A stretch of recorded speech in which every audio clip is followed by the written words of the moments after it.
check. Well, good morning, guys. Welcome to our men's breakfast. How's everybody doing this morning? Doing okay? Doing okay? How many of you guys are excited to be here? Anyone excited to be here? Am I the only one? It's awesome to get together as men and to support each other, and we're so grateful that you're here. A couple of guys are still arriving, but we don't want to hold you guys back too much longer. So the Real Men's Breakfast is an initiative that a few of us started just a little over a year ago. So we kind of have a leadership team, and I would say on that leadership team, I'm looking around to see who's on it. Mac is on it, so there's Mackenzie back there. Give Mackenzie a big hand, everybody. And a couple of the guys who are on the team were some that you may have met coming in. Henry, big, tall, and handsome. And Brad, still handsome, just not as tall. Do you know what I'm saying, right? So, we have a handsome policy around here. But, the passion behind Real Men is, certainly not to be like, well, a real man can bench press 350 or whatever. If that's you, awesome. Do you know what I'm saying? We all have our thing. But, you can see from the screen right now, there's a lot of confusion, I think, with what should a man be. And rather than getting into the politics of it, I think, number one, a real man should have respect, right? And that's respect for themselves. If you don't respect yourself, it's going to be tough for anyone else to respect you, right? Hate to break it to you. So self-respect means, self-care. It means a lot to do with how it is that you carry yourself in the world. And then, of course, you don't really respect yourself if you don't respect others. I mean, if the only person that you respect is you, then your circle is a little too small. The second element of this Real Men is empathy. And what is empathy? I mean, empathy is the ability to try to understand. My wife right now, she's pregnant. I can't empathize with pregnancy, but I have to be empathetic towards my wife. And I actually don't think I'm a real man if I'm not doing my best to try to understand, to care. I have daughters, I have sons, I have people that I work with. And so, there's not, a lot of value in us as a man trying to act like we're all tough. But sometimes what we need to be is empathetic. How many of you would agree with that, right? I think the third is authenticity. You know what? None of us is perfect, but, society tries to make us pretend that we are. And so what do? We put on a lot of masks. We often present ourselves in ways that aren't authentic and vulnerable to who we are. So we really want to create a safe space for that. And then, of course, real men are all about leading. And, leadership is not about power. It's definitely not about control. I think it's a lot to do with servant leadership, right? And servant leadership is a way that you can operate so that people actually want to follow. So we're really excited that you're here. Look at the guy beside you and say, you're a real man. Come on now. Just look at them and say, you for sure. The other side, you can say, I'm not so sure about you. No, just joking. Don't say that. But, we have people joining us online. Apologies because there's some limitations in this space around the bandwidth. So often, this meeting has been Zoomed, but believe it or not, our bandwidth doesn't allow us to. So it's actually better for us to use YouTube and live stream that. And so that's kind of what we're doing until we can sort that out. It's kind of a facility that's in the middle of Calgary, but it's kind of remote. So neither TELUS nor Shaw runs the fiber cable. TELUS offered to do it for $100,000, and they thought it was a great deal. And I, sold, you know what I mean? It is not. And Shaw was a little better. I think they were like 40 grand, and even that was a little bit beyond my budget, right? So, yeah, that's right. That's what we're looking at, but we are doing the best that we can. But we've got two amazing speakers. And so just to give you a rundown, I know there's a lot of new faces here, which is great. We love seeing new faces, and we love seeing old faces too. What we kind of do is we have a speaker, and then we have a little bit of discussion. So it is genuinely trying to create a safe place. And, kudos to you guys, because often there is some pretty good open discussion. We don't take a lot of time with that in between speakers, because then we have a second speaker, and then we have more discussion at the end. And you say, well, what do you discuss? Well, obviously, the speakers are coming with something that they want to share. I mean, today we have a theme. It's empowering greatness. And I'm sure they're going to speak on that. But beyond that, I haven't said, you got to speak on this or haven't speak on that. I've been like, hey, here's the theme. Here's how much time you have. Go for it. And, we've got our first speaker today, and his name is Alex Brown. So when I was looking for a speaker, I thought to myself, Brown's a good last name. And then it's even better if your name starts with A, and some of you are like, what? So my name's A. Brown. And so I thought, I'm going to narrow it down to guys who have A and Brown. Just joking. We actually I've gotten to know Alex, I would say, maybe over the last year and a half. I think the first time I met Alex was he had been invited by Connie Jacob to come and do some kind of would you call that a rap jam session? Like, I don't even know the term. Like, I'm so what's it called? Freestyle. Okay, I see how uncool I am. I don't even know what it is. Freestyle rap. Well, hey, don't hold it against me. I bet you some of you guys don't even know what it is either, right? But it was pretty awesome to see what he did. But beyond that, to get to know him, to read some of his posts on social media. He's an incredible writer. He's an entrepreneur. He's a martial artist. And he's a guy who just genuinely is living his life in today's economy and in today's world as a man, showing up, doing his best. And then our second speaker is the legend, and I'll have a chance to introduce him in a little bit, but Jim Moore.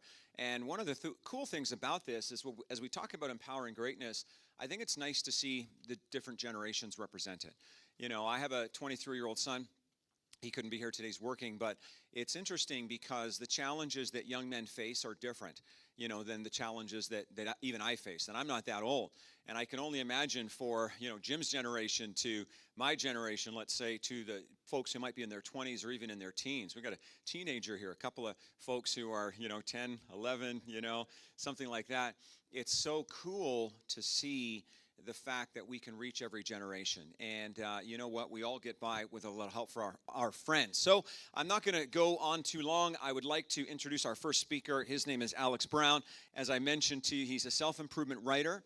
He is also a speaker. He works and is helping people to cultivate decisiveness. I love that, man. Like, make a decision, and he channel discipline and then to control their direction in life. And so can you all give a big hand to Alex Brown, everybody?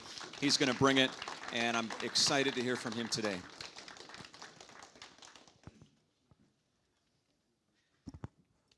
Thank you very much. I appreciate that.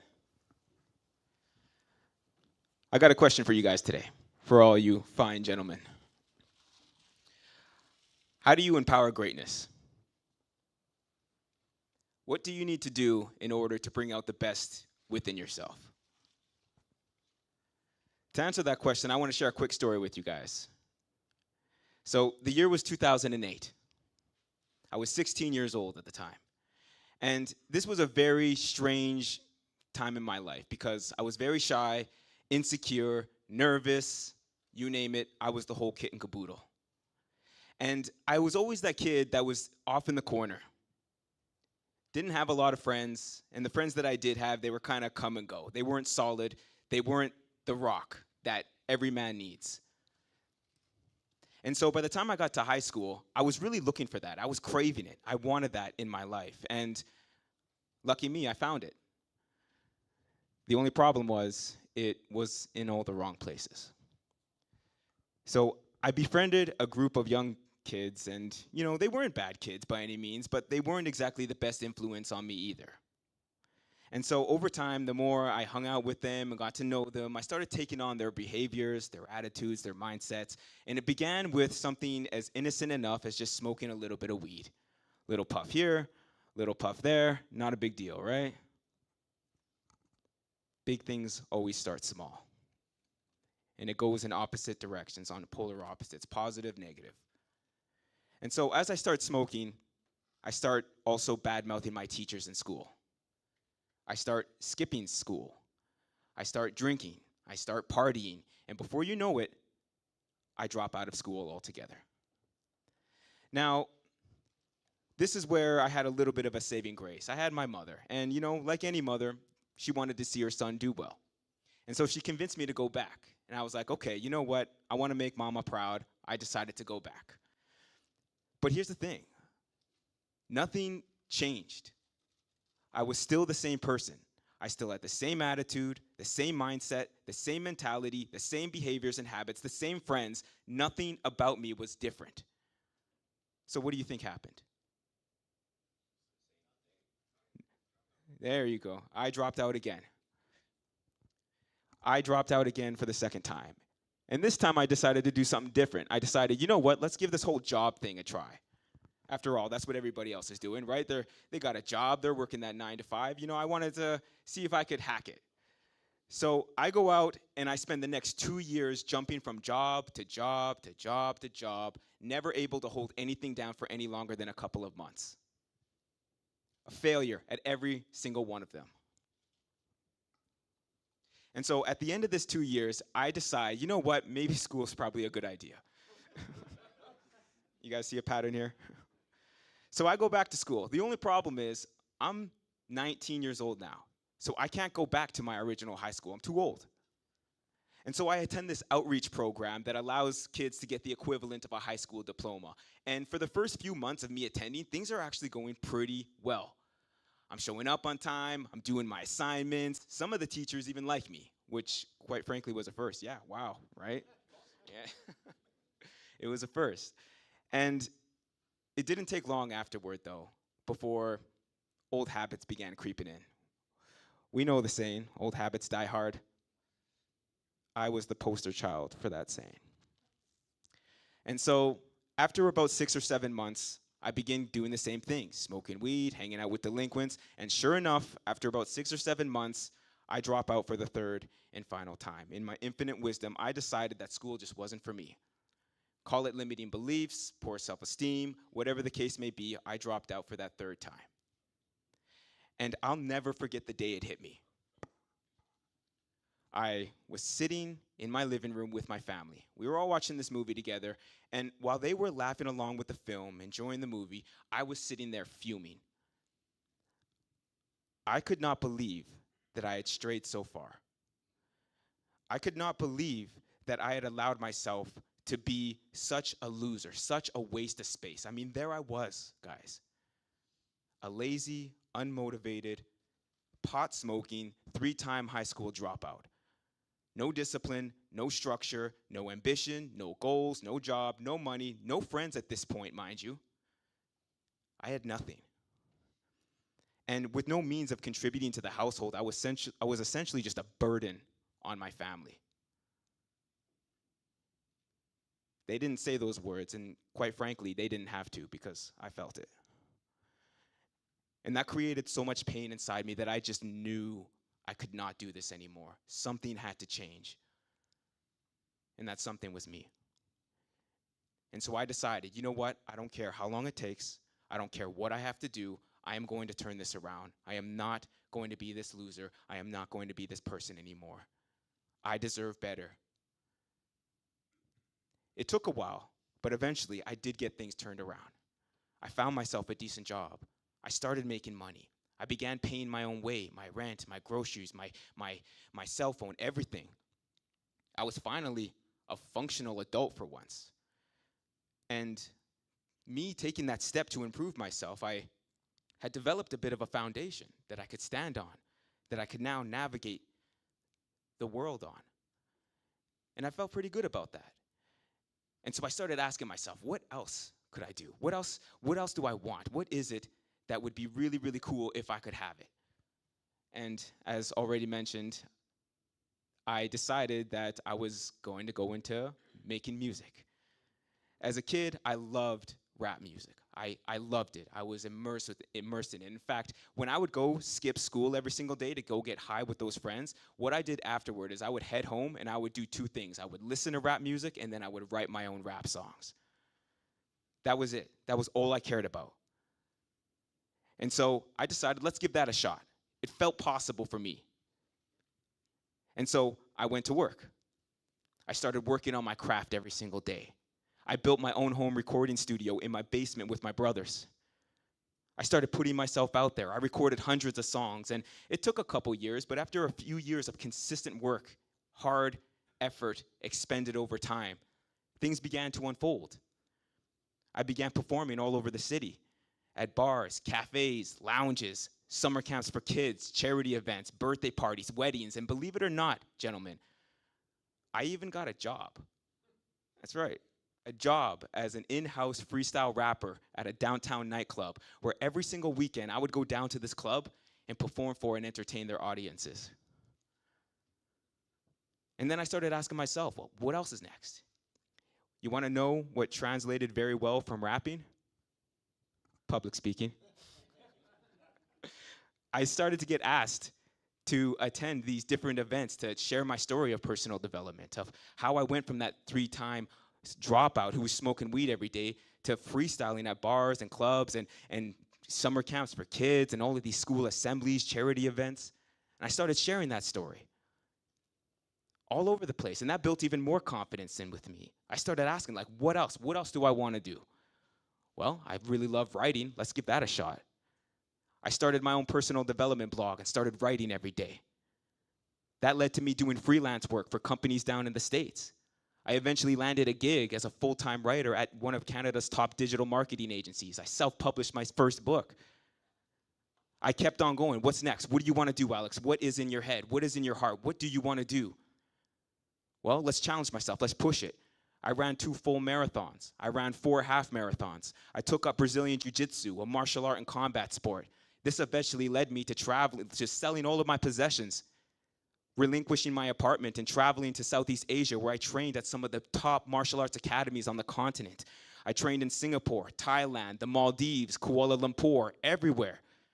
When I came back to Canada a couple months later, I landed a job as an instructor, a martial arts instructor at my academy, and I also earned my blue belt in Brazilian Jiu-Jitsu. Not bad for a pot-smoking 3-time high school dropout, right? So why do I share this with you? What is the point of all this?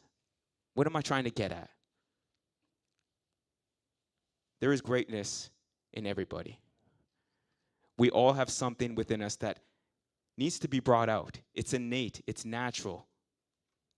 We are born to be great. We are creators. We are destined to think of something, to cultivate something that is emotionally compelling to us and start moving toward it every day.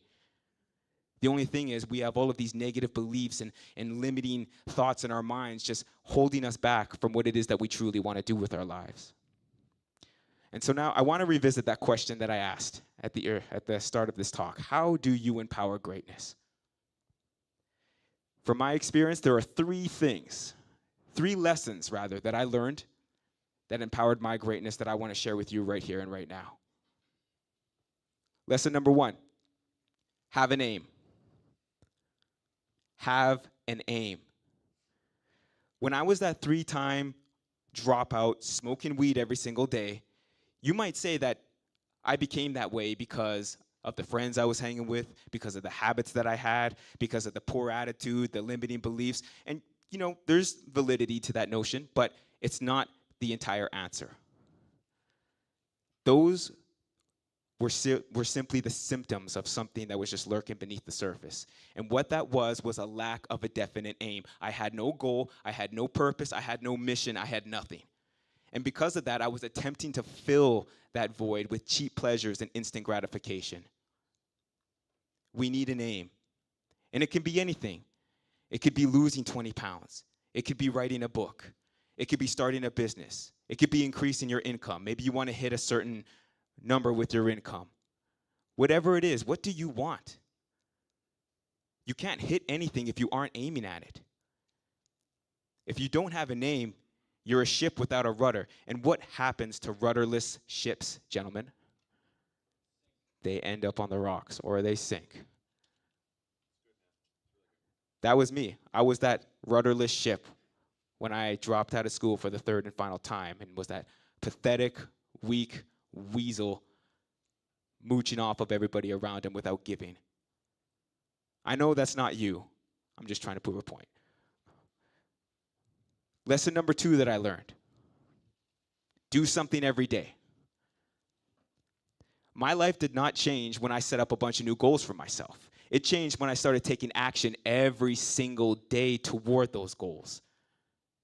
My first mentor shared a quote with me that I'll never forget. He said, "It's not what you do every now and then that makes a difference in your life. It's what you do every single day on a consistent and regular basis." You need that consistency. You need to show up every single day for yourself, for your goals, for whatever it is that you're aiming at. And here's the beautiful thing. It doesn't need to be anything drastic. You don't need to revolutionize everything overnight. It doesn't have to be that way. In fact, that's a perfect recipe for failure. You're biting off more than you can chew. You're going to fail when you do that. But if you just did bit by bit, day by day, a little bit here, a little bit there, and you would be absolutely shocked and astounded where you can be in 3-5 years down the line. I promise you. Start moving forward every single day, little by little, inch by inch. You'll get to where you want to go. And the third lesson that I learned that helped me to empower my greatness was be the hero. We all had our favorite Cape Crusaders when we were kids growing up. That superhero who saved the people in need right at the last minute. Well, guess what? Life is not a comic book strip. No one is coming to save you. Not your friends, not your family, not the government, no one. It is all on you. And that's actually a really cool thing, because it means that you are in control. The second that you abdicate responsibility for your life and try to pass the blame on somebody else, pass the buck, that's the exact second that you forfeit your power to do anything about your current condition. But when you decide, hey, this is my problem, this is my fault, I got myself in here, I'm going to get myself up, I'm going to take ownership, then you instantaneously reclaim that power. You bring it back into its rightful place where it belongs, which is in your own hands. Be the hero. Take ownership for everything, good and bad, even if it's not your fault. Because guess what? It actually is your fault. And that's a good thing. In closing, I'd like to leave you all with just a few words of encouragement. When you can move into the world with using these principles, these ideas, have an aim, do something every day that's going to bring you just a bit closer toward that aim, and being your own hero, taking ownership for everything in your life, when you do this, something really interesting starts to happen. Other people see you progressing. They see you improving. They see you making progress. And this is encouraging to them.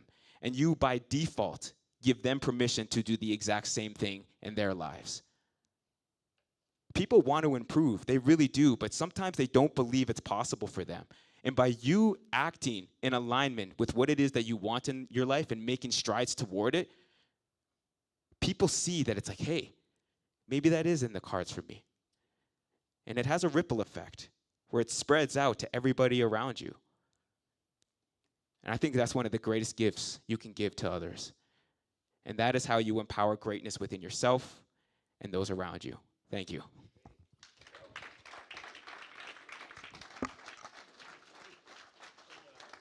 That was awesome. Hey, give him a big hand, you guys. You guys can do better than that. That was awesome. Very, very, very inspiring. Very inspiring. You know, you said something there. I mean, you said a whole bunch of things, Alex, so thank you for that. One of the things that really resonated for me, and I guess it's because I had said something similar this week, was that there's all kinds of areas of our lives that may not be our fault, but they are our responsibility. And this is critical, right? Because sometimes people are raised in tough situations, like you are not responsible for the deck of cards that you were dealt, but there's no one else who can work with the deck you got except for you. You're the only one. So I don't know about you. I was raised in a traumatic environment, lots of abuse, lots of poverty. You know, I could sit around all day and be like, well, it sucks to be me. Boy, I wish I was like this guy or that guy. And yet that would be so counterproductive, because the only one who can fix me is who? It's me, right? And that is about this idea of taking responsibility, right? And so you know what I'd like to do, guys? We create these breakfasts so that we can have a bit of connection. In just a couple of moments, we're going to bring up our next speaker, the amazing Jim Moore. But what I'd love to do at your table is I'd love to make sure that you introduce yourselves to each other and obviously let each other know what you're up to professionally. If you're like, well, I know everybody on my table already, then maybe just hop onto another table, you know. And what would be kind of cool is to tell them something about yourself that very few people know, but that's kind of funny or interesting, just so we can get to know each other a little bit, okay? And if you're looking around and you're thinking like, hey, this table here, those guys, they all look like they know each other. Do you know what I mean? Then just jump into that table. But Dylan's a connector. I'm sure he'll hop on some other tables too, you know? So again, just let people know what you're up to professionally, you know, who you are, and then something about you that's kind of interesting or funny. And that way we can just build a few connections here today. And we'll see you in a couple of minutes.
Check, check, check.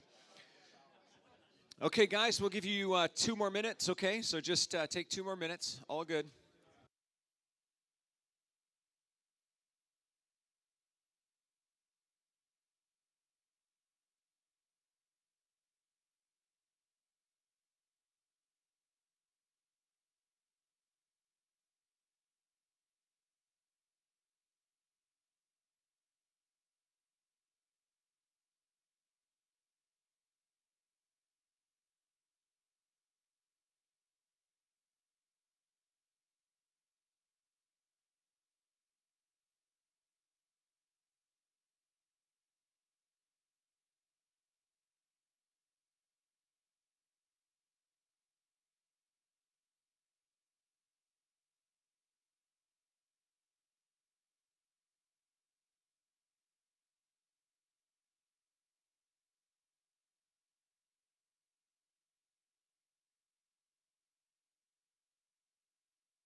Okay. So I wonder, Brad. So let's just kind of have a little bit of discussion, not long, but Brad, I wonder if you could come on up, just because I would love to give people a chance to share a reflection or two on Alex's talk. I think it was an awesome talk, by the way. I think it's very practical. I think the 3 things that you gave us, Alex, I think any one of us could start applying. Like right away. But if there's anyone who just wants to share something that resonated, like this is not your time to give a speech, hate to break it to you, so we'll have to cut you off if you're like over a minute. Maybe we'll ask you another time, but like, from the heart more. So like what resonated for you? Was there something that really kind of hit you? Because I thought it was so great. It's going to hit every one of us a little differently. So if that's you, just throw your hand up and Brad will come with the mic so that everybody can hear you nice and good. Okay, right over here.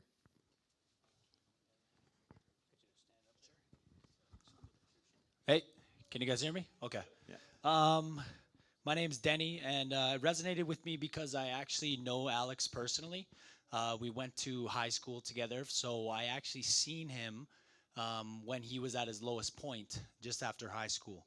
So for me, to see him grow into the man he is today and how he's improved himself, it inspires me to be better and be able to share that energy with other people.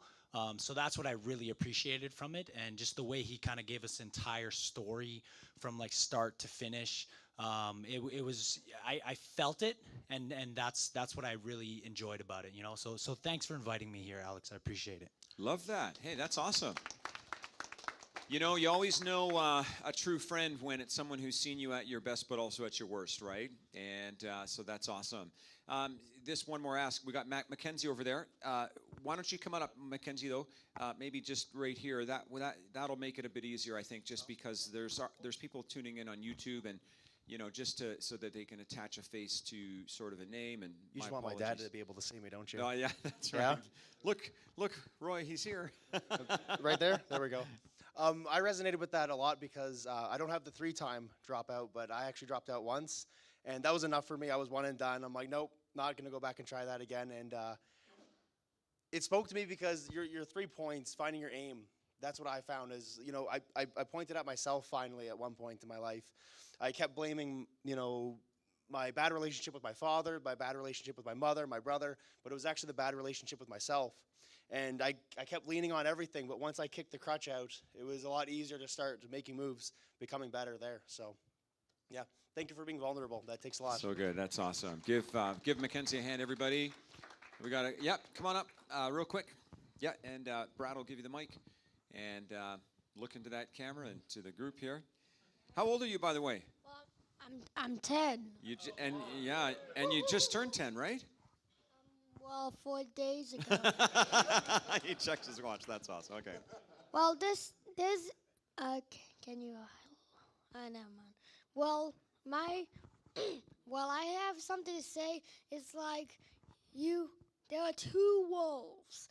you you become the one that you feed. There's a positive one and a depressive one. If you feed the depressive one, you become depressive. But feed the positive and you become positive. That's so good. Hey, give him a hand, everybody. Thank you. That's awesome. That's so cool. And how many of you know what he's talking about, right? We all got our wolves, man, and hope you're not feeding the bad one. So that's good. Who else? One or two more. Yeah, come on up, Matthew. Yeah, come on up. Yeah, thank you. Alex, great. That was amazing. I love this story. I think the biggest thing for me was the every day, every minute, every hour, you're working towards something. And I think it's really easy when you're in like this season. That's kind of a typical word these use. You know, when you're working, you're in the midst of something, and it doesn't feel like what you're working towards is being achieved, but it's like you're in the season, and it's just that remembrance that you just got to keep chugging, because you know, a couple of years or a couple months later, you look back and you go, "Wow, I'm so much further than I thought I was." That's fantastic. That's great. So, you know, we'll have one more, so come on up, my friend, and then I'll introduce our next speaker. This is fantastic. Sorry, your name again was Jesse? No, Greg. I have no idea why I was thinking Jesse. Come on up, Greg, right here, my friend. Yeah, that's right. Yeah, I knew that. All right, so I just wanted to kind of, say to Alex in this event, I just came across this event on just an Instagram ad, and I was just like, it was cool because I think for just having an empowerment program for men is just so important, because I think there's so many things going around that I think there's so many women empowerment, and I think women are getting stronger and stronger, and men are kind of falling behind. And to have this and to have Alex, you share your story, and have young kids and different generations, I think it's so important to see leaders and men coming out just to better each other and support each other. So I want to give a big shout out to the program here, and also Alex on your story, because it shows that you get to a point in your life when you're sick and tired of feeling a certain way. And you're just like, I'm done with this. I need to change my ways. And not everyone gets to see the other side. And I'm very passionate about mental health, and I've had some friends, lose to suicide and that stuff. And I just think that not everyone makes it through. So, for you to change your life around, I commend you, and keep sharing your story, man, and keep serving. It's awesome. So, one of the things that you touched on, Alex, which really, really touched me, is men need purpose. And one of the things you have to understand is biologically, women and men are different. Hate to break it to you know what I'm saying, right? But I know there's a narrative out there that says that they're basically not that different, but they're actually like fundamentally the wiring is different. And for a lot of women, here's the thing. They are biologically wired with purpose, and that's to nurture and to mom. Do you know? And it's not like putting them into a box. There's a lot of women who don't have kids who can still be happy. But you got to understand, like women literally, like their entire engineering biologically is built for that express purpose. But men actually don't have that same thing. For us, having a baby can literally be a 2-minute, and for some of you, like 30 seconds. You know what I mean, right? And it can be a quick little experience, whereas for the woman, it's a lifetime commitment. And the reason I say that is this is why men do so bad when they don't have purpose. You see, that woman, she can't just let herself go. She can't just do her own thing. Why? Because she's biologically wired to care for those kids. My dad took off. I didn't even know my dad. I didn't get a Christmas card. I didn't get a birthday card. I didn't get a polite go F yourself. I didn't get anything. I just knew that he had made a biological, deposit, and here I am. Do you know what I'm saying? Now, why am I saying that? It's because he was a man without purpose. And when you have no purpose, we all wrestle with depression. I'm going to say like 90% of you do. There's no doubt about it. Anxiety, maybe addictive things, maybe it's porn, maybe it's something. And, for him, it took over his life. I mean, he used to hide in the basement. This is what his sister told me later. He wouldn't come out because he was so stressed out by the world. And he ended up literally drinking himself to death. They found him in a pool of blood in his apartment in Napanee, Ontario, all by himself. He'd been dead for 3 days. And when you think about that, you think, well, that could be my destiny. What's the difference between my dad and I? It's just purpose. It's not talent. It's not intelligence. Get around me. I'm not that smart. It's not anything that's sort of genetic, because clearly we have the same genes. You know, we have the same skin color, we're raised in the same culture. But when a man has no purpose, that's the thing that causes you to get your shit together. And when you don't have purpose, guess what's going to happen? You're just going to do whatever kind of comes along. So, you know, I loved your talk, Alex. I think it was great. And there's a man in this room who has not just found his purpose 5 minutes ago, but he's exemplified his purpose for many, many decades, and his name is Jim Moore. You know, one of the reasons I thought it was so cool, like when you listen to Jim for 5 minutes, you're going to be shocked that I hope you don't mind, he's in his 80s. He has so much energy, so much vitality. He has so much class. That he's going to put some of us young guys to shame, you know. But, you know, he has been a huge part, and he is the CEO of the Calgary Dream Centre. And I'm going to suggest that there's probably no organization in Alberta that I can think of that has done more for men than probably the Calgary Dream Centre. If you can find one for me, let me know, and I'll give you $20. And don't say Alberta Health Services, because they've probably done as much harm as good. You know what I mean? But maybe $20, maybe 40. Jim thought it wasn't enough, you know, so we'll go a little higher. But these guys have been there for men in the most difficult of places, and they don't just help men recover, but they help men learn to walk in that recovery. You know, it's one thing to kind of get help, but it's another thing to figure out how I need to learn how to live, do you know, so I don't keep repeating these patterns, repeating these cycles. And so can you give a big hand to Jim Moore? He's amazing. I'm going to grab the stand for you, Jim. Yeah, stand up for this guy, everybody, if you can. And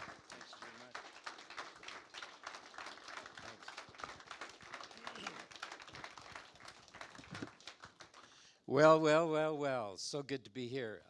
Alex, I can really resonate. Over the last 20 years, we've had many Alexes come through. And congratulations. I love that story. I love where you're headed for the future. And it's going to be really great to watch you progress. So thanks, Alex. Really, really enjoyed it. How many have heard Shine Radio at all? Anybody here have heard Shine? Okay, my talk is going along the line of, hi, I'm Jim Moore, CEO of the Calgary Dream Centre. The interesting thing is, that'll be only for 2 more weeks, and then I'm retiring. And, you know, but it's going to be a little R. It's not going to be a big R, because I'm starting another business. And that is so exciting. I'm a learner, I love people, and I want to continue helping people. And you know what I found today in this room is I can feel the energy, because I love young men, and I love men that have energy and have got a purpose in life. And I find these breakfasts so beneficial. You know why? Because it's a chance for men to get together with men from all walks of life, whether you're young, whether you're mature, whether you're a little older. I'm probably the youngest guy in the room. And we can pray together, and we can receive different perspectives on things. A little bit about myself. I've been married for 58 years to the same woman.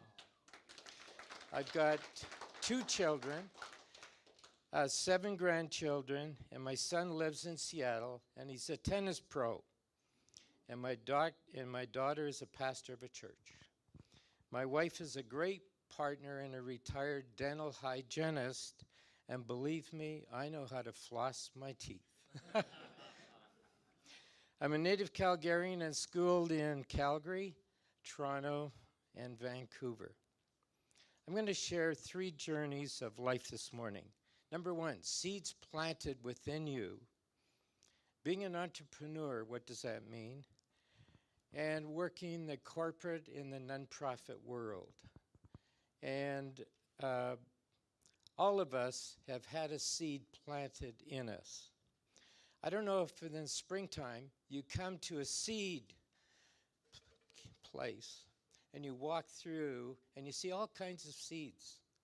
But you know, I had a special seed, and that seed was my grandfather, who took me to the Lighthouse Mission on 8th Avenue, where I was introduced to men and women who needed help.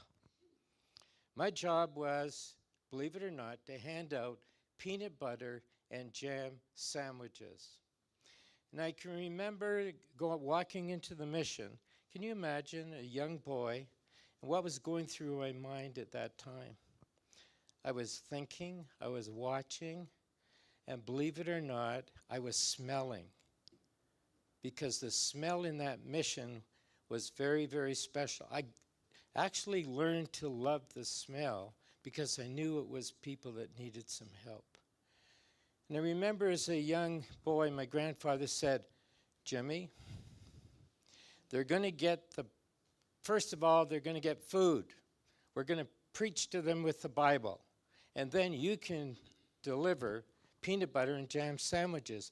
And I remember some of the guys would take sandwiches and put them into their pockets because they didn't have any food and they were going to do it for later. And so that was kind of how I started, not really understanding that this was setting me up for an important part of my life. In this talk today, I'm going to be talking about interesting contributions to my life that made me what I am today. Church played a big role in that. I was a youth pastor. Youth kept me young, creative, and crazy good because I still love young people today. Even when they come to the Dream Centre from Ambrose University or from University of Calgary, we've had doctors, we've had all kinds of business people in. You know what? They read the books, they know the books, and then the doctors come and say, I was embarrassed to ask that question because I know all about the body, but I don't know anything about business. Can you share some insights into business? And banking kept me between the lines and balance. Mentors coached by great authors who became my friend. How many read books and suddenly they become your friend, even though you don't know them, but they're still going to be your friend? I love books that help me grow because I'm always learning. One of my mentors was Dr. Allard. He owned radio and television stations, banks, real estate. He taught me to focus and still have flexibility and be able to pivot. He was a man in my life which I saw my dream. He was a surgeon and head of General Hospital in Edmonton. You know what he would do? He had his clinic. He would walk through the door with his business suit on and sit and talk to me. Then he would go back and handle patients. What a guy that was. A very interesting time in my life working with Dr. Allard. I left banking as manager of Northwest Trust to purchase a Dairy Queen. I always had a yen for ice cream. My father was so proud of me as a bank manager. This is really a lesson. My father said, son, do you know what you're doing? I said, Dad, I own my own business. Before I was working for people. Now I own my own business.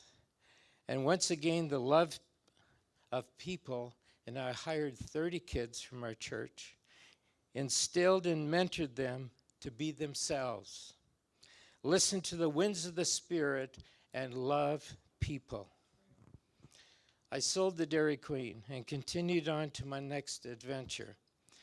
And I'll take snippets and threads of a few of my moves directed by God's plan for my life. And this time I put my name on a company. How many would love to put your name on the company? You know, it sounds great, doesn't it? So I started a company, and it was Jim Moore Real Estate and Associates. My handle for my company was, all over billboards, all over the city, was, thanks a lot, Jim. And you know what I found out quickly? It was, thanks a lot, Jim, or thanks a lot, Jim. That wasn't a good feeling. And I wanted to share with you a very vulnerable story in my life. And during the 80s, times were good. The mortgage market jumped, which caused a tremor in the market, which so many people today have felt as the interest rates jumped. The good times were good. I recall dollars were really easy to make. And you know what I did for bonus time for my top salespeople, because I was out of the box guy? I would phone Brink's Brothers up, and they would wheel in bundles of $1 bills, stacks of them, because I thought, man, big. So in my boardroom, I started throwing money out to them. Some guys walked out with piles of $1 bills. It was interesting. Then I did something else crazy. The top 10 guys, I said, why don't you guys go out and get any car you want, and I'll pay the lease for 1 year. And you know, realtors, we've got egos. So they were buying big cars, this car, that car, all kinds of cars.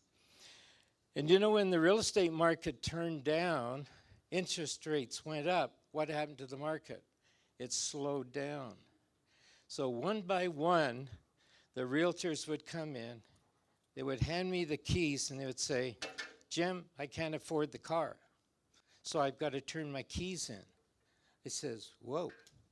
So do you know what? I got 10 cars back during a very tough time. And I thought to myself, well, this is kind of cool. I can drive a different car every day. But you know what? It wasn't cool because my company was in peril. My father-in-law, a banker, came alongside and had wisdom to help me through this tricky time. And understand, I learned another lesson. And listen closely. I had to be under authority to become in authority as a leader. So there's times when you have to step back, go under authority, so then you can learn, then become a good leader. Do you know what? I had a couple of partners, and they wanted to bankrupt the company because literally we had thousands of dollars in the bank. And they said, no, let's take the money for ourselves and bankrupt the company. And I said, not on your life. I'm going to pay off my realtors. I paid my partners out, and then I paid all the creditors. Proverbs 22:1 says, a good name is more desirable than great riches, to be esteemed better than silver or gold. This is when I realized my integrity and a good name. But you know what? God is never late. A miracle happened. I had a bank from Toronto call and wanted to buy Jim Moore Real Estate. But the caveat was this: we want to sign you up on a 5-year contract, and we became partners. They really wanted to buy my name. That's when I realized how God protected me by keeping the integrity of my name. The rest is history. Through the mergers of bank, after several years with Canada Trust, I was VP of Western Canada, was transferred to Toronto to become president of Canada Trust Real Estate for Canada.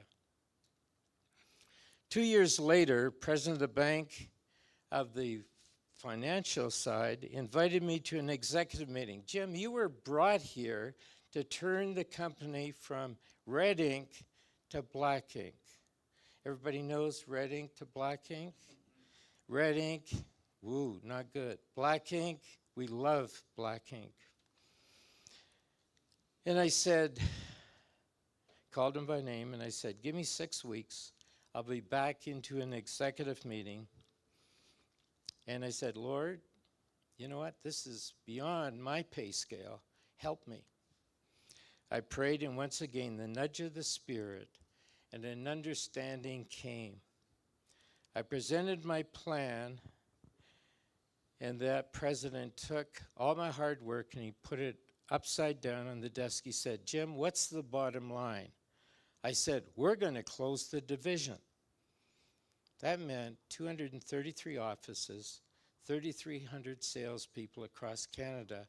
And you know what he said to me? It was very encouraging. Jim, you're fired. And you know what? There was a spirit that rose up in me to give me a backbone. And that spirit was this: you can't fire me. We have shareholders. And a lawyer in there said, what's the plan, Jim? I said, the plan is we're going to fly into the U.S.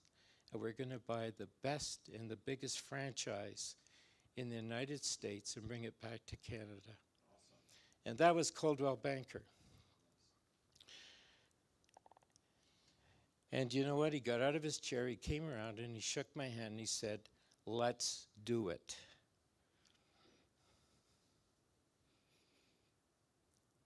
So we kept it confidential for a number of months. And then I flew my VPs in, had them all sign confidentiality agreements. We had meetings across Canada. And we ended up with 233 offices and 3,300 salespeople. It was a logistic happiness. You know what? I give opportunities, and this is where windows open and windows close. And in your life, you'll find that windows open. Are you going to leap through that window, or are you going to hold back and just wait and think about it? And that's where I would like you to consider then saying, Lord, what is my next move? What window opens that I should jump through? And you know what? Some of those managers, they said, no, it's too risky. I don't want to own my own company, even though I was going to finance every branch across Canada. And then there was others that took the challenge.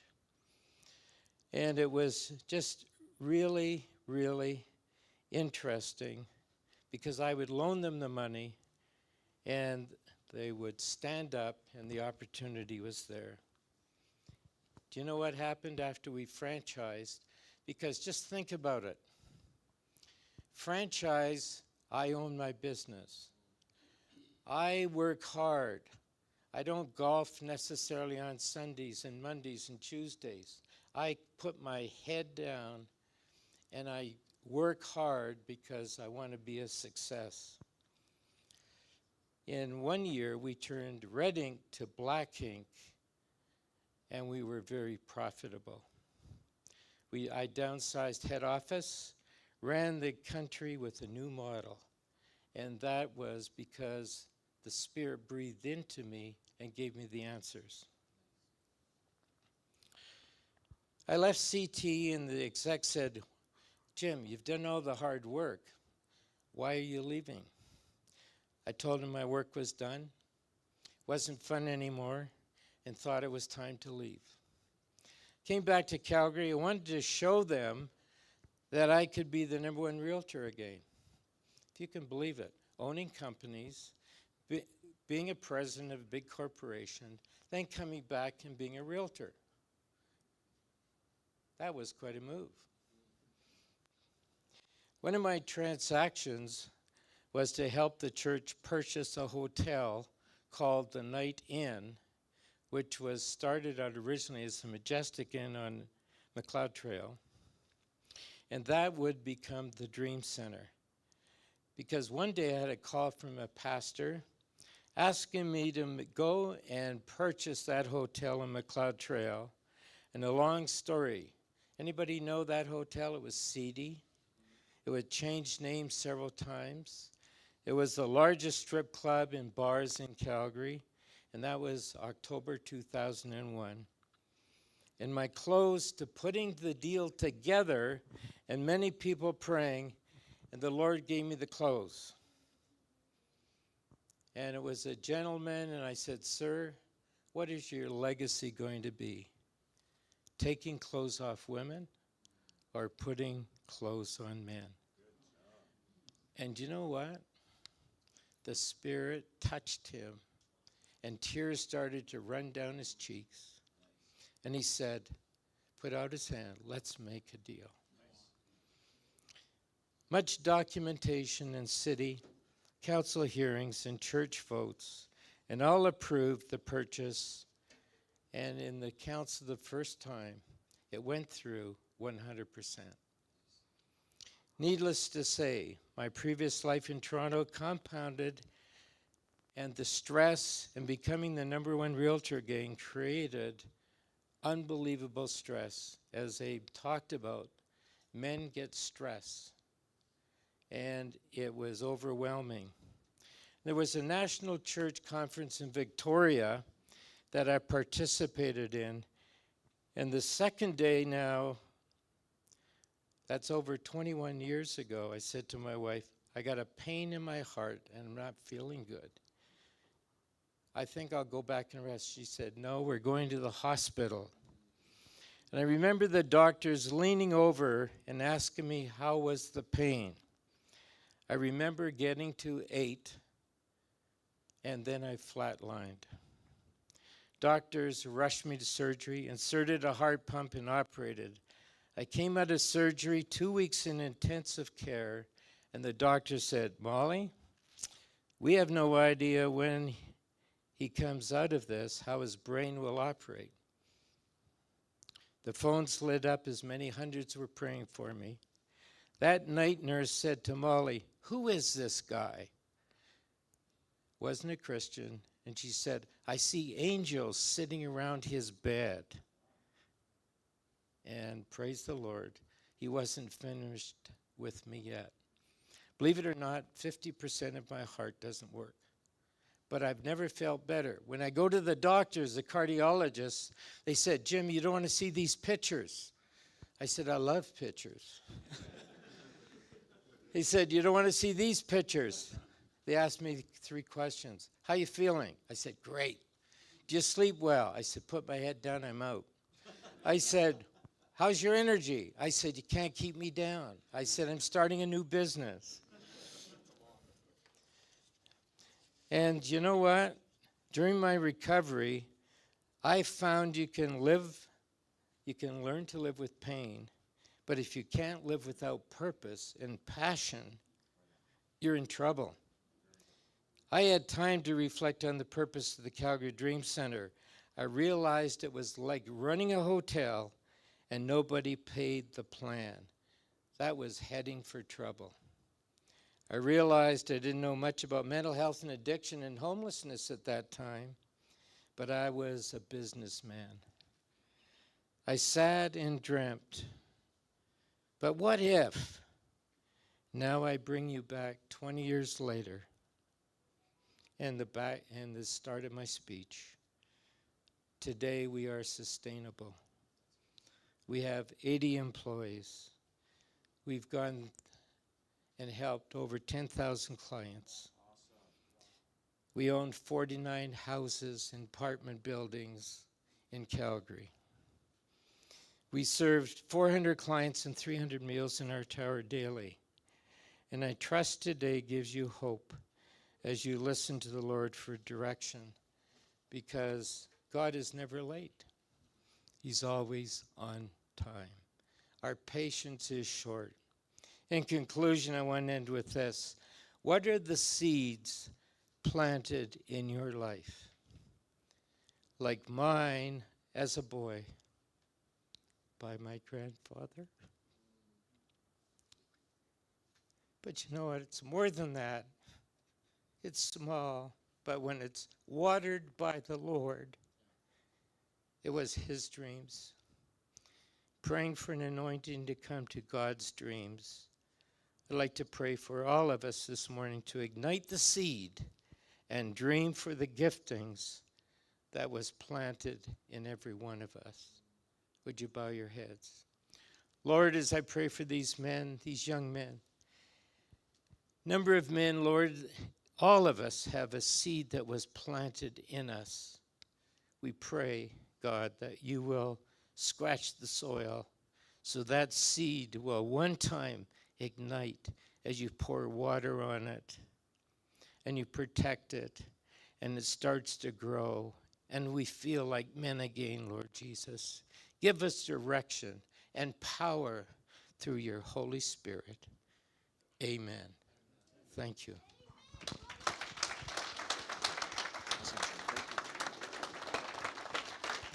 That was great.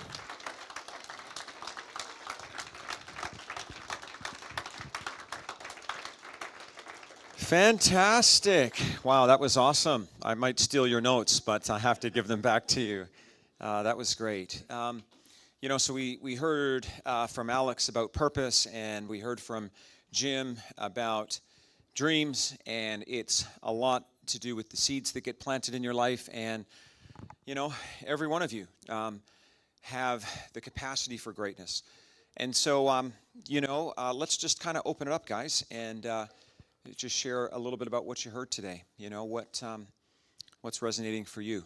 And I think it's important that we have a little bit of conversation, and maybe rather than doing that sort of from the front of the room, what would be great is to turn your tables into a little bit of a discussion center. Would you be okay with that today, guys? Would you be okay with that? And you're like, well, what are we going to talk about? Well, what would be great, and I don't want to insist on this because it's hard for me to do that, but I would love to just have each of you go around the table and share what is resonating with you the most. And if you are open to it, even to talk a little bit with the guys who are at your table about your dream. And, when I was listening to Alex, it's clear to me that you are where you are today because you had different mentors along the way and people who, it could be some of your martial arts teachers, it could be some friends, it could be whomever. And here you are. And then Jim, so obviously talking about the impact of your grandfather and the seeds that were sown. And could you imagine being Jim's grandfather and knowing that, even though I'm sure he's long past now, but, the seeds that he planted have then led to Jim stepping into that place where over 10,000 men have been reached. I mean, can you just imagine? So you have no idea the impact of the seeds that you sow. And that's not just for good. Sadly, it's also for bad. And so, it helps us to really think and be intentional about the kinds of seeds that we sow. So let's just take 20 minutes. We'll throw some music on in the background if you don't mind, Jim, if you can do that, or I can come back and give you a hand. And then we could just do this for the next 15, 20 minutes. Thanks, guys.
Thank you, my friend.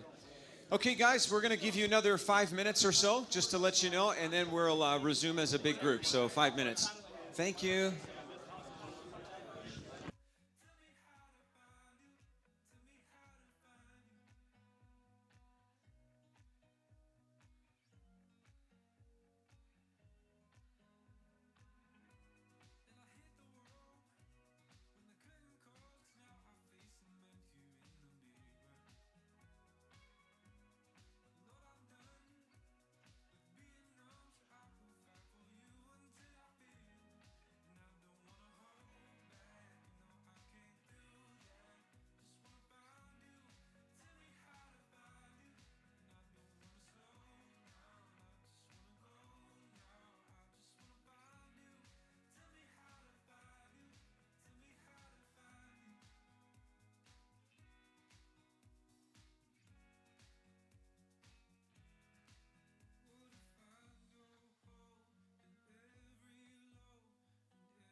All right.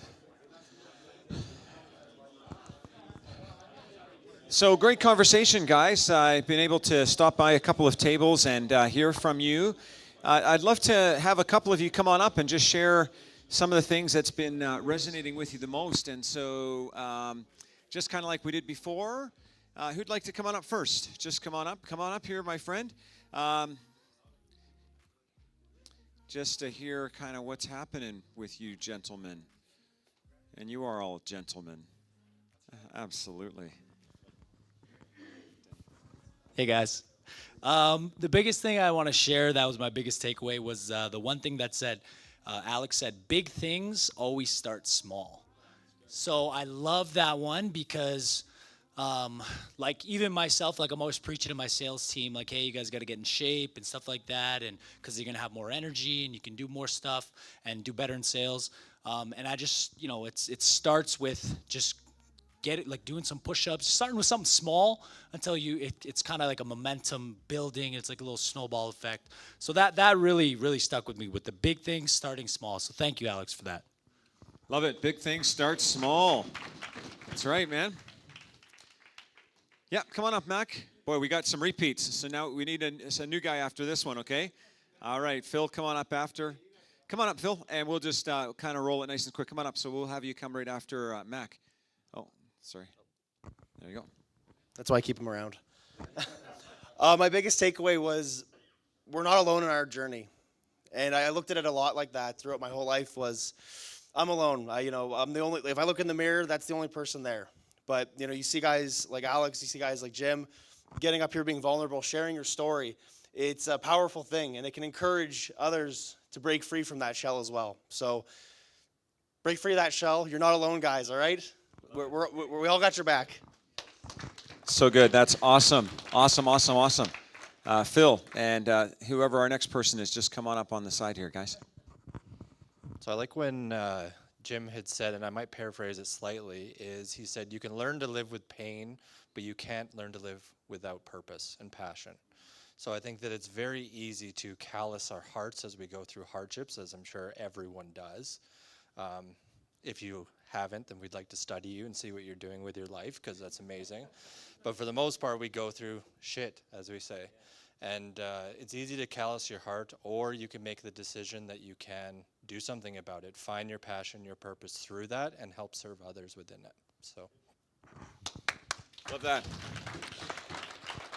Yeah, honestly, guys, I'm just going to say it. Pain is not a lot to deal with if you have purpose.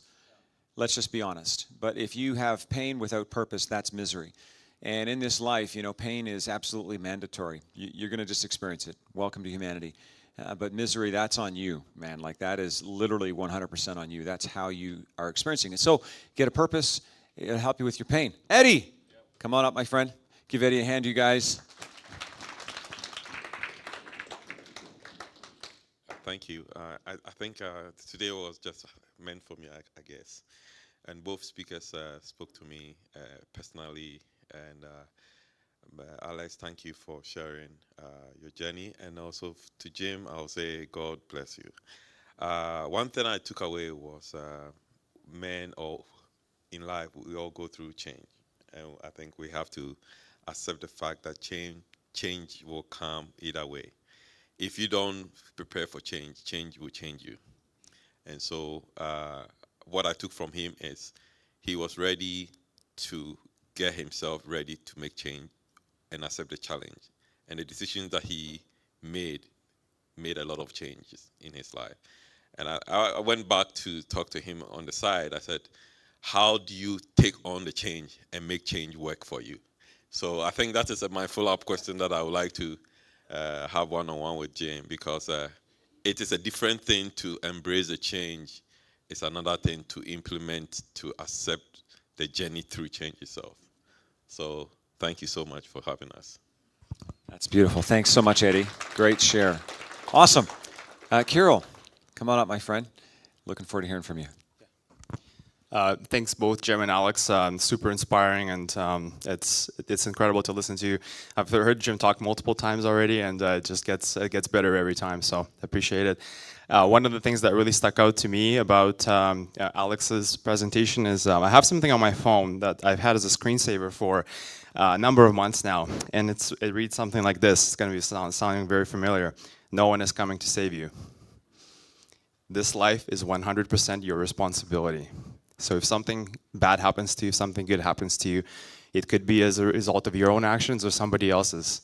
But how you respond and how you get up every day and how you rise in the face of that challenge and rise in the face of that, I don't know what we call a tragedy or a difficult time in your life, that's on you. And so that's something that's really stuck out with me over the last year or so. In making that distinction is very powerful in the way that you move forward with your life and take progress and take those daily affirmations, daily actions, those small steps. Like that's the second thing that really stood out to me, is that you don't have to make monumental efforts every day. Like it has to be something that moves you closer to that target, that aim. It could be as small as getting up in the morning and taking a prayer, doing a meditation. Whatever you believe that moves you in that direction, that is your truth, and that is what's going to get you closer to that. And you're going to come out of it on the other end saying, yeah, like those little actions, as much as I, in the moment, did not believe that was going to get me there, it got me there. So I think that's very powerful. So I take that away for every time I hear it. And again, Jim, you're a legend, man. So take a humble bow. Thanks, man. Okay, we got time for one or two more. Just you know, what's resonating with you? It's good to hear from each other. Dylan, my good friend, come on up, Dylan. All right. Again, thanks, Abe, Jim, Alex, really well spoken. I really like how your guys' stories are very intertwined. One of the hardest parts is giving up that instant gratification. The journey of growth is not a fast, it's a slow process. A lot of times you don't see that growth. When you have that aim, that purpose, it feeds you that energy you need to get through every day. And with Jim, you said that window's open. Are you the type of person to fly through or kind of wait and like, oh, I'm not sure? I love that bravery. You just take that step, take that dive, and go with it, being comfortable, being uncomfortable. Both you and Alex have done so many amazing things all over the place, from training in Singapore to other places. And then for you, being on top of the mountain, you're at comfort. Like you could have just stayed there, coasted, but you knew it wasn't your calling. And for you to take that dive, really admirable. I admire both of you. Thanks, bro. Love it. Okay, one more. Yeah. Oh, one more. Okay. No, looking for a new one. Got a new one. You're not a new one, my friend. I'd love to hear from you again. Okay, one more, a new one. Sorry, guys. Jesse, come on up. Give Jesse a hand, everybody. I liked both the talks. Thanks, Alex. That was really inspiring, really inspiring. And Jim, one thing that stuck out to me that's really fun is that you're having fun adventures through life. You know, when it's time to move on and change, that's something that really inspired me. Like, that's what I want. I wanted fun, adventurous life. So thanks, that inspired me.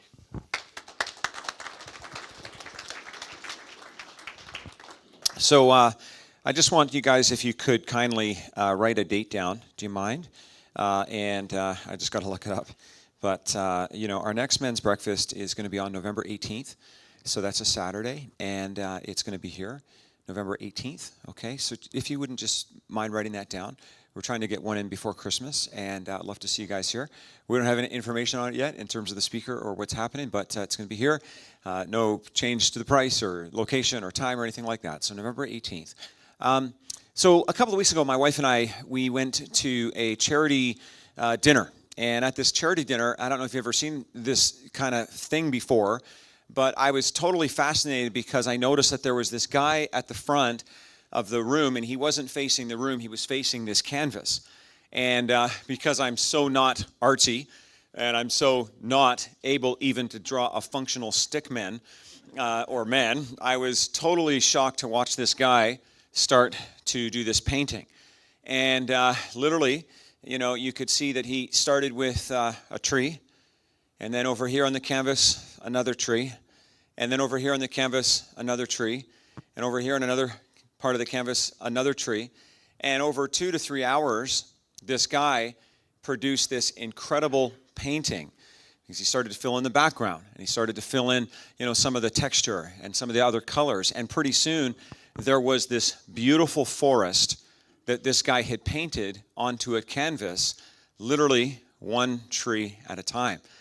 And then he ended up, they auctioned off that painting for $2,500, and all the proceeds went to this charity.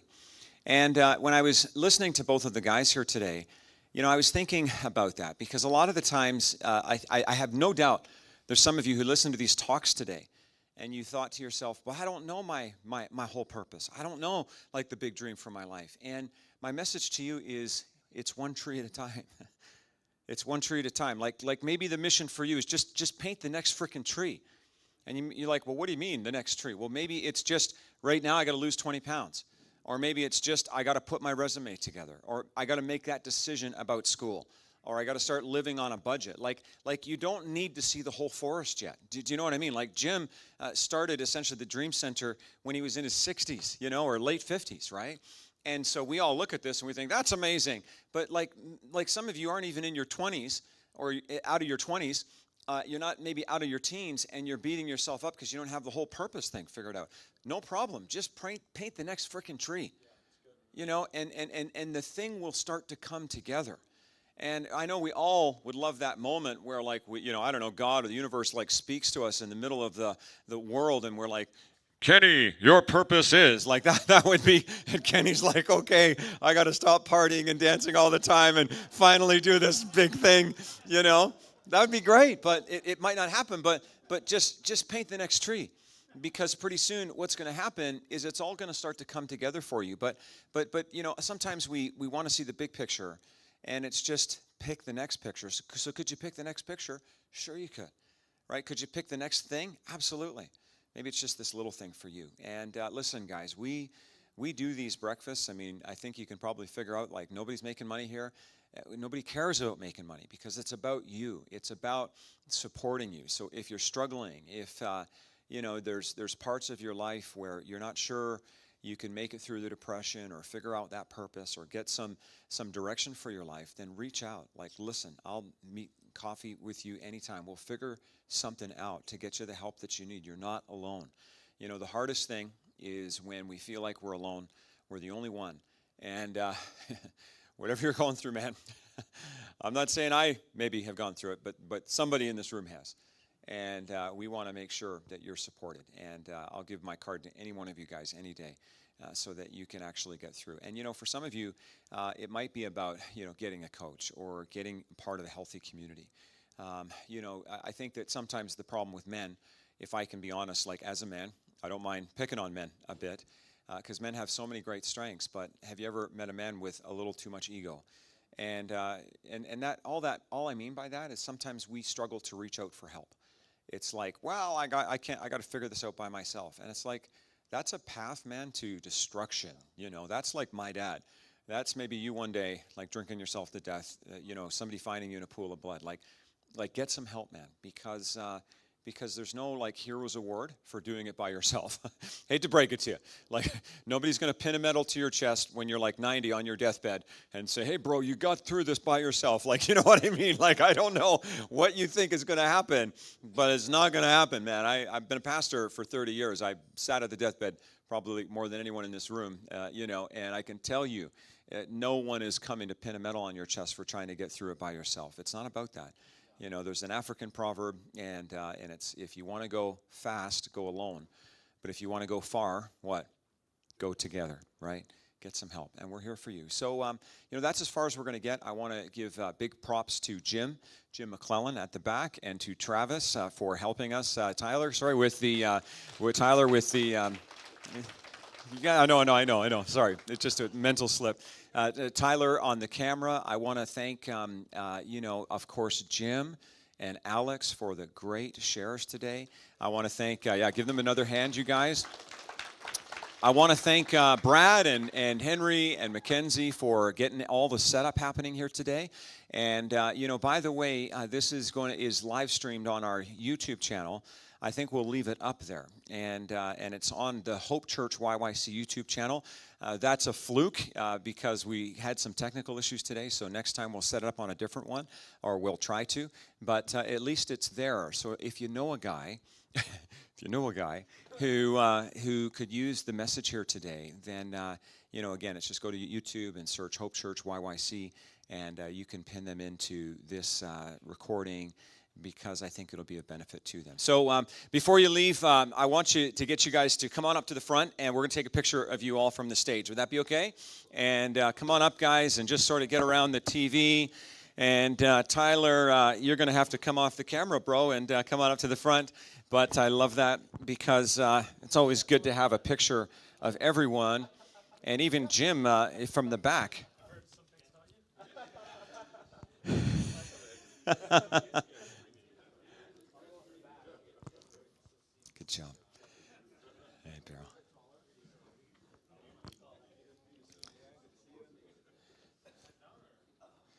Yeah, however you guys can fit.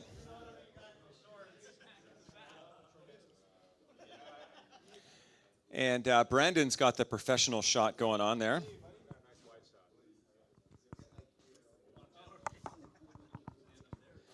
And then, if you don't mind, Brandon, it would be great if you can use my camera and take a shot too when you have a chance, my phone. But yeah, just give a smile, and that's awesome.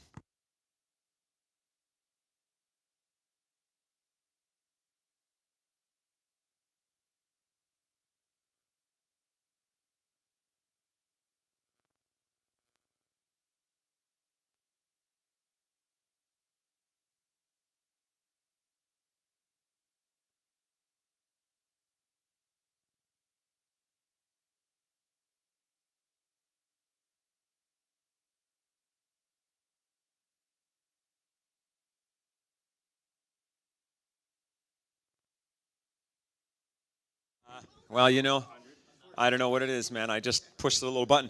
Hey, everybody, give somebody a handshake, a hug, high five. Thanks for being here. And remember to come to the next one. Thanks, guys.